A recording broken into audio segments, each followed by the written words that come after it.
Everybody, welcome back to Video Game Esoteric on our long-running series, the Unported Playlist, where I take a look at some of my favorite unported arcade games of all time.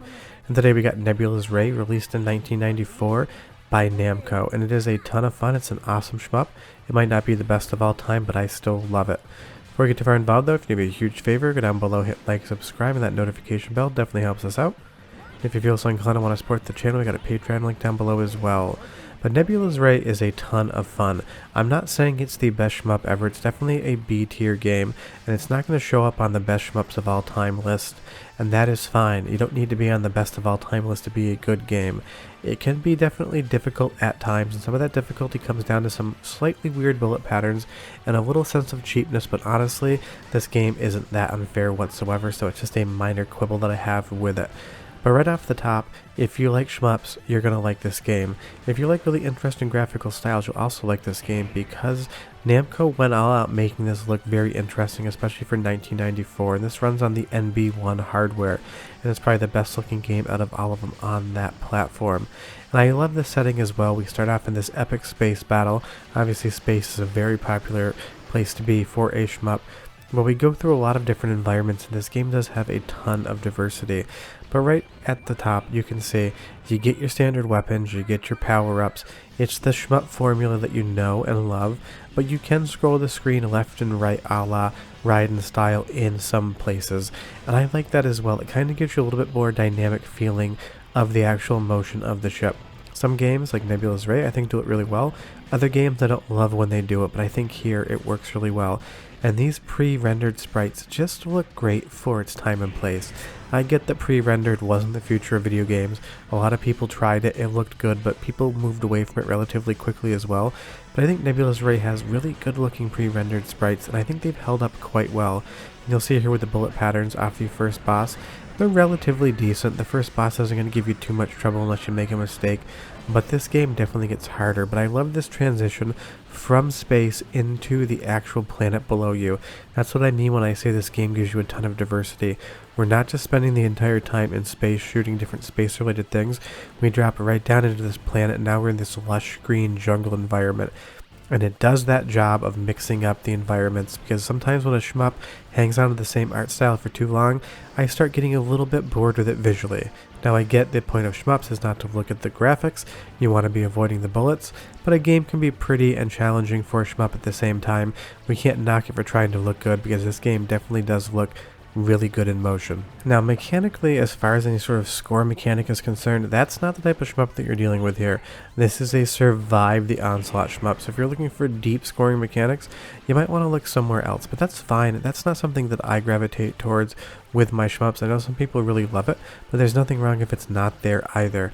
But what is here is just a ton of fun, and again, even these small sprites, these pre-rendered graphics, they just, I think, have aged really well. I love the environment, I love the bullet patterns, I love how the ships are turning on a pivot point to shoot at you.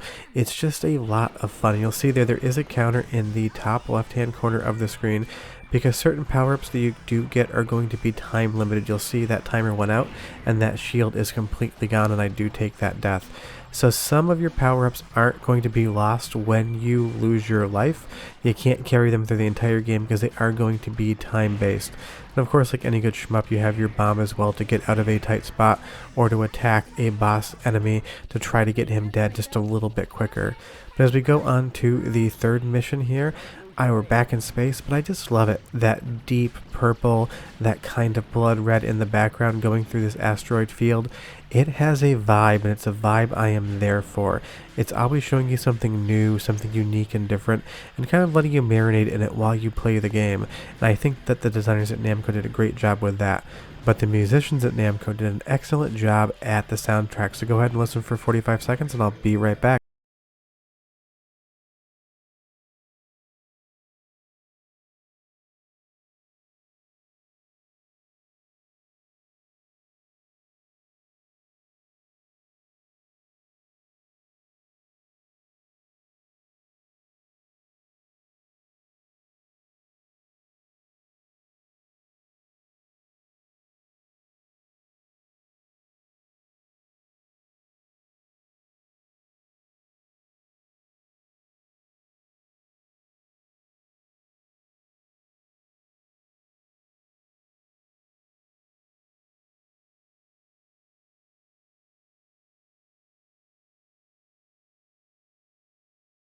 I just love the soundtrack of this game, and I will give you one more piece of music to listen to in about 3 minutes because there's an awesome piano track later on in the game.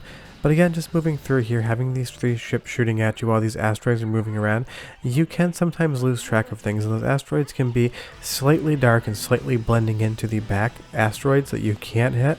But sometimes if you hit one, it feels a little bit like maybe the game was trying to get another quarter or two off of you. I mean, that happens, these games are all made to make money, but every once in a while you might take a death that feels like you shouldn't have, but there, sitting right in front of the laser and getting shot straight through the face with it is definitely 100% a me problem, not the game problem.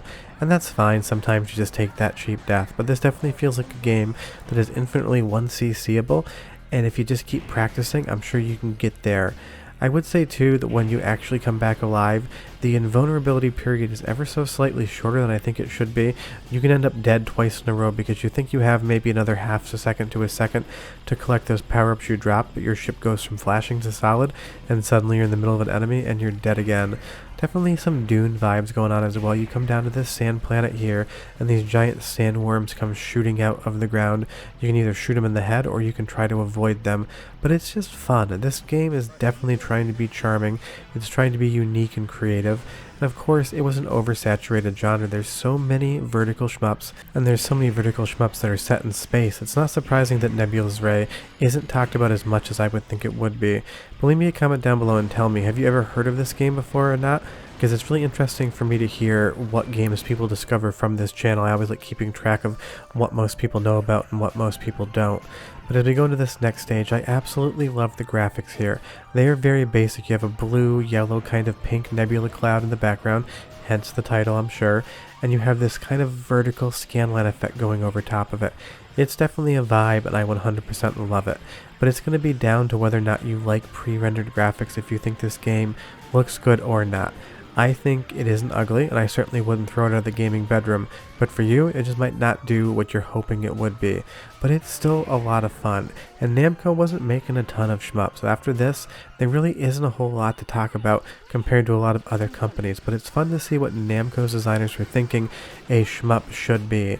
And now we go into a little bit of a Star Wars vibe as well. This kind of is playing on movie riffs, Dune, Star Wars, some of those sci-fi movies of the time and place, before this game was made, definitely show up here.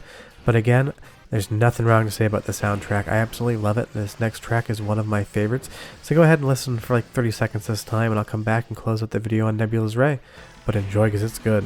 Discovered entrance way to the central zone. Approaching. Okay.